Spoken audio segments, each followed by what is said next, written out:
There is a kind of success that feels like a crown on your head, but it presses down so hard you can't breathe.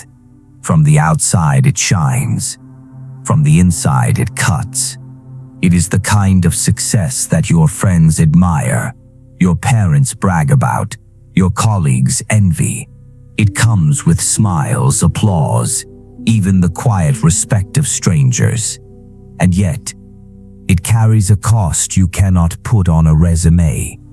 That cost is the slow, almost invisible erosion of the self. It doesn't happen in one shattering moment. No, it begins as something small, harmless, even. You laugh along with a joke that doesn't feel like you. You nod in agreement when your heart is shaking its head. You accept praise for work that doesn't hold meaning for you. But it's easier than explaining why. You tell yourself it's nothing, that you're just being adaptable, that this is how life works. And maybe it is, for a while. But years pass, and the concessions pile up. Your voice grows quieter, replaced by the voice you've learned others prefer. The edges of your being, once sharp and alive, are smoothed into something easier to hold and easier to ignore. One day you wake up, and the life you are living feels like a role you were cast in, without an audition. From the outside, you've done everything right. You followed the steps. You took the advice. You built the image. You arrived at the destination, but there's a problem no one told you about. If you never stopped to ask whether the destination was yours, the arrival feels empty. And so you find yourself at the top of a mountain, only to realize it's the wrong mountain. Reaching the top of the wrong mountain will not make the climb worth it. This is not failure in the traditional sense.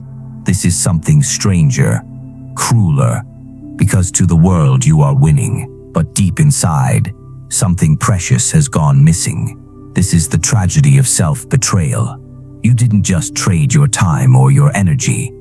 You traded pieces of yourself, and in doing so, you learned to live as a persona, a carefully curated mask that can pass in any room. It's not that the mask is evil.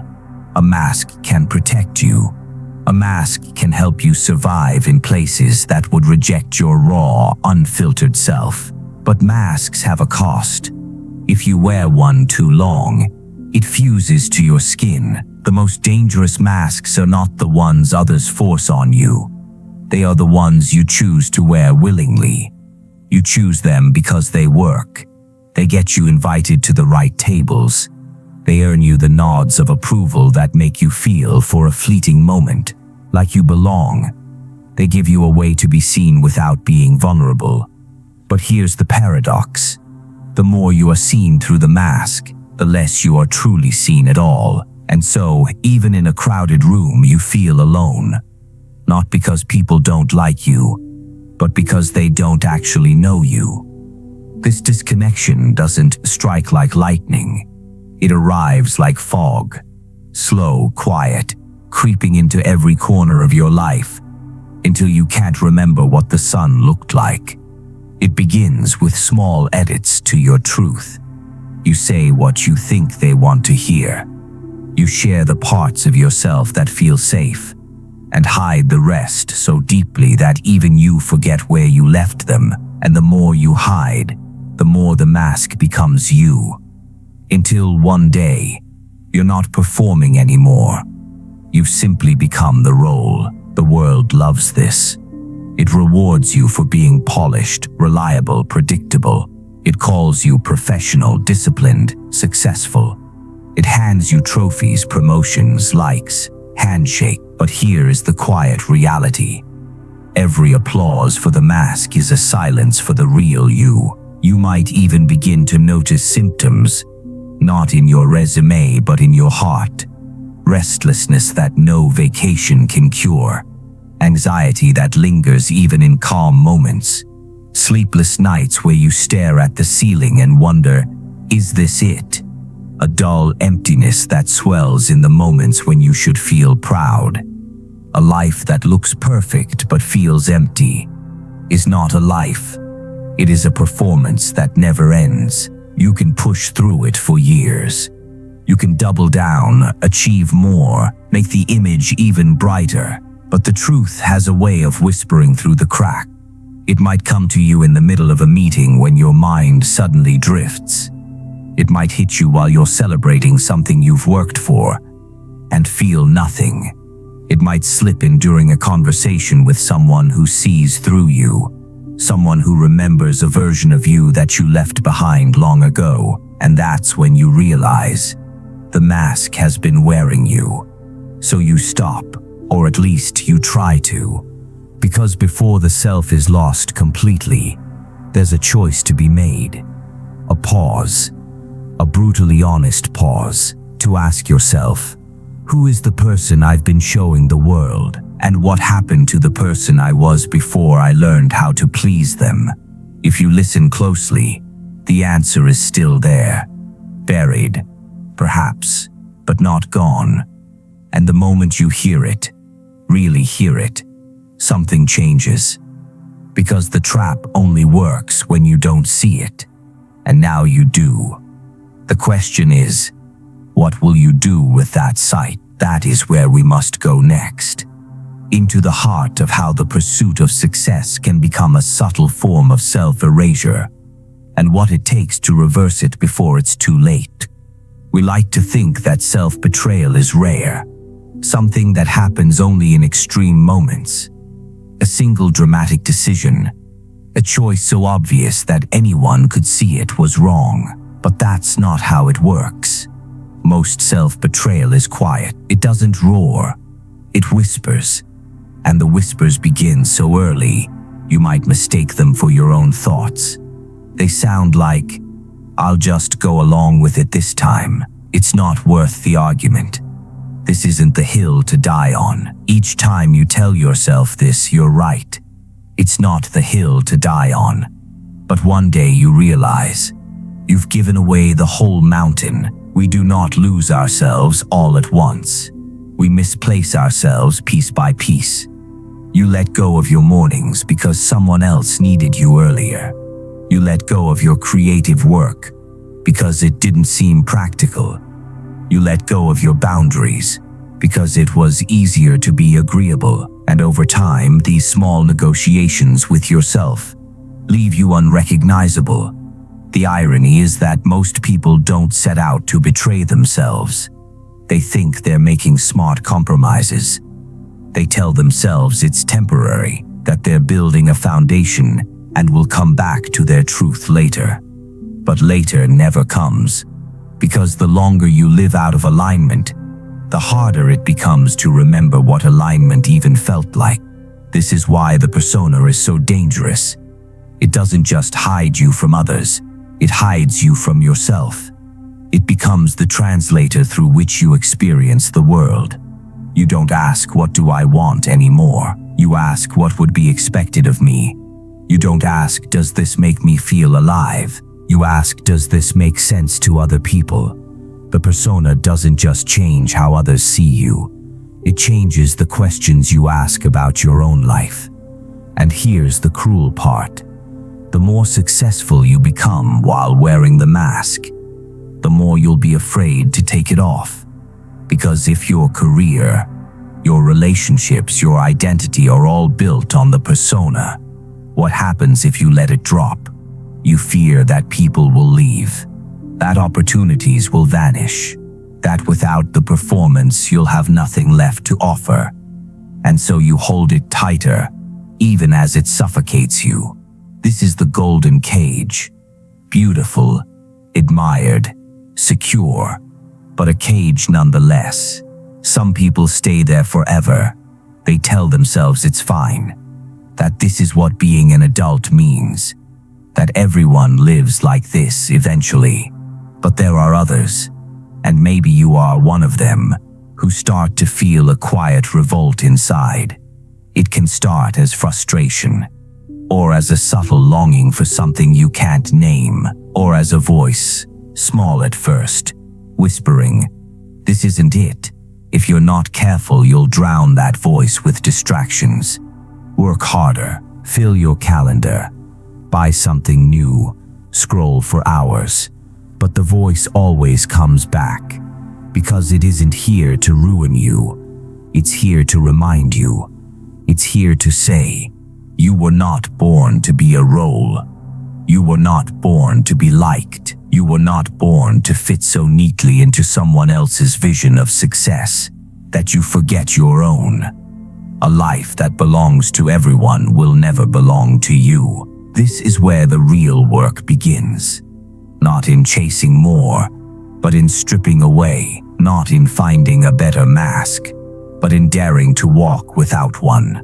That's terrifying, because without the mask, you can't control how you're received. You can't hide behind "I was just playing a part." It means being seen, fully, and without guarantee of approval. And that is the very thing the persona was designed to protect you from. But the paradox is this: the more you protect yourself from rejection, the more you protect yourself from real connection. Think about it. How can someone love you for who you are if you never show them? We long for intimacy, but live in performance. We want to be understood, but speak in scripts. We want to belong, but keep sending substitutes in our place. And the longer we do this, the more life becomes something we watch rather than something we live. You might notice it in your relationships. You talk to people for hours but feel untouched by the conversation. You share updates about your life that feel rehearsed. You give the safe answer when someone asks how you are, because the real answer would take too long or feel too raw. You might notice it in your work. Your achievements no longer bring satisfaction. The praise you once craved now lands hollow. You keep moving the goalpost, hoping the next accomplishment will fix the emptiness, but it never does. You might notice it in yourself. That spark, the one that made you curious, creative, alive, feels faint. Not gone, but buried under years of shoulds and musts and obligations. This is not failure. This is not proof that you are broken. This is the sign that something in you refuses to disappear entirely. Because here's the truth: the self cannot be destroyed, only ignored. You can layer masks over it. You can drown it in noise. You can bury it under responsibilities, roles, and expectations. But it waits, patiently, and when you are ready, it will meet you again. The greatest act of success is not climbing higher. It is returning to yourself without apology. This is why some people from the outside seem to throw away everything. They walk away from careers, they end relationships, they move to new cities. People call them reckless, selfish, irresponsible. But what they are really doing is choosing alignment over applause. They are refusing to keep playing a role in a story that isn't theirs. And the moment you choose that, truly choose it, you realize something. You were never afraid of losing other people's approval. You were afraid of losing the life you built on it, which means that the fear is a signpost. It's pointing to the exact place where you traded your truth for comfort. And if you follow it, it will lead you home. The journey is not easy, because as soon as you take the first step toward authenticity, the mask will call you back. It will remind you of all the benefits you'll lose. It will whisper about the risks, the judgments, the instability. And yet, you will also feel something else, something warm, something alive, a sense of recognition, the feeling of seeing yourself again after years apart, and that is worth more than any version of success the world could hand you. The moment you decide to return to yourself, you will feel it. The pull in two directions. One direction is familiar, predictable, praised, safe. The other is unknown, unpredictable, questioned, uncertain, and yet, the unknown will feel strangely alive. Not because it guarantees happiness, but because it guarantees truth. Truth is not always comfortable, but it is always clarifying. When you begin to live without the mask, the world will react. Some people will be drawn closer to you. Others will step away. Both are signs you are no longer hiding.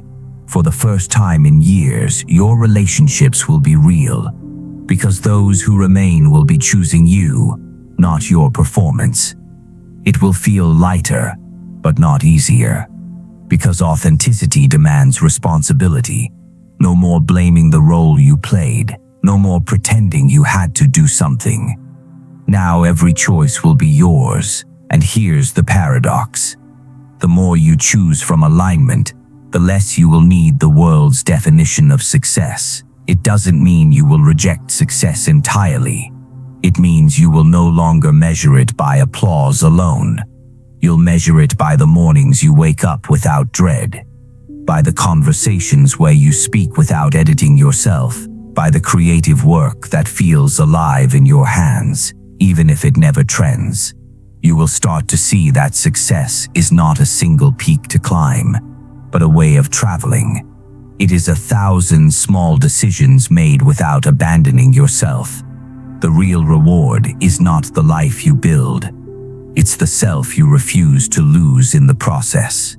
You will notice the difference in subtle ways. The restlessness will begin to fade. The quiet anxiety will loosen its grip.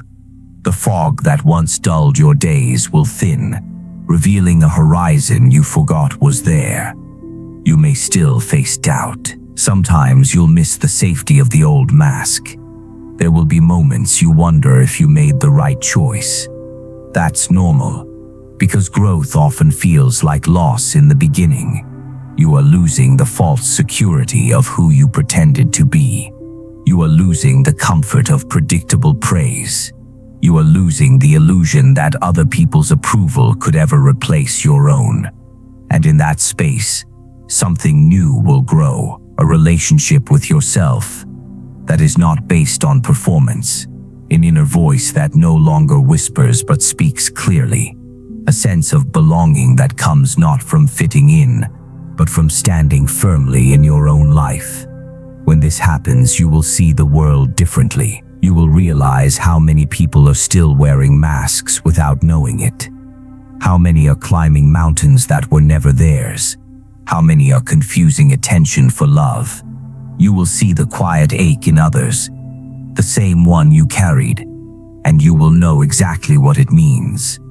This is where your presence can become an invitation, not by preaching, not by convincing, but by living, by being proof that there is life after self-betrayal, by showing that you can walk away from the role and still be more than enough, by embodying the truth that the self, once reclaimed, can build a life that feels like home. Your freedom will be someone else's permission. And maybe that is the hidden purpose of all of this. Not just to save yourself, but to light the way for others. You cannot control who follows. You cannot force anyone to see what you see, but you can walk your road without apology, and in doing so, show them it exists. This is how change begins, not in revolutions, but in quiet returns. One person choosing to live as themselves even when it's inconvenient, even when it's uncertain, even when it's costly, and the cost is real. You may lose people, you may lose opportunities, you may lose the comfort of fitting neatly into the world's expectations. But what you gain is worth everything. You gain your voice back, your mornings back, your ability to look in the mirror and see someone you recognize. You gain a life that feels true, even when it's hard. And at the end of all of it, whether you achieve the kind of success the world celebrates or not, you will have something far greater. You will have lived without leaving yourself behind. No achievement can match the peace of knowing you did not abandon yourself to get it. So as you sit here now listening, there's a question to carry forward. What is one place in your life where you have been performing instead of living? Maybe it's your job, maybe it's a relationship, maybe it's the way you speak to yourself. Don't rush the answer. Let it rise slowly, honestly, because the awareness is the first step back to yourself. And when that answer comes, don't judge it. Just notice it. Hold it like you would hold something fragile but alive. From there, the path will open, one choice at a time. It won't be quick. It won't be simple, but it will be worth it. Because this isn't about building a perfect life. It's about building a life you don't have to escape from, one that is yours, completely. And if you start now, you might look back years from today and realize this was the moment you stopped playing the role and started living your life. That's the end of this reflection, but don't stop here. If this spoke to something inside you, train it. Take the awareness you have right now and use it in the next conversation, the next decision, the next moment you're tempted to put the mask back on. And I'd love to hear from you. What insight did you take from this? What part stayed with you the most? Write it in the comments. Not just for me, but so someone else reading might see your words and realize they're not alone. And when you're ready, keep watching. In the next video, we'll go even deeper into the ways you can recognize when you're slipping into the persona and exactly how to return before you lose yourself again. Because the journey doesn't end here. It begins here.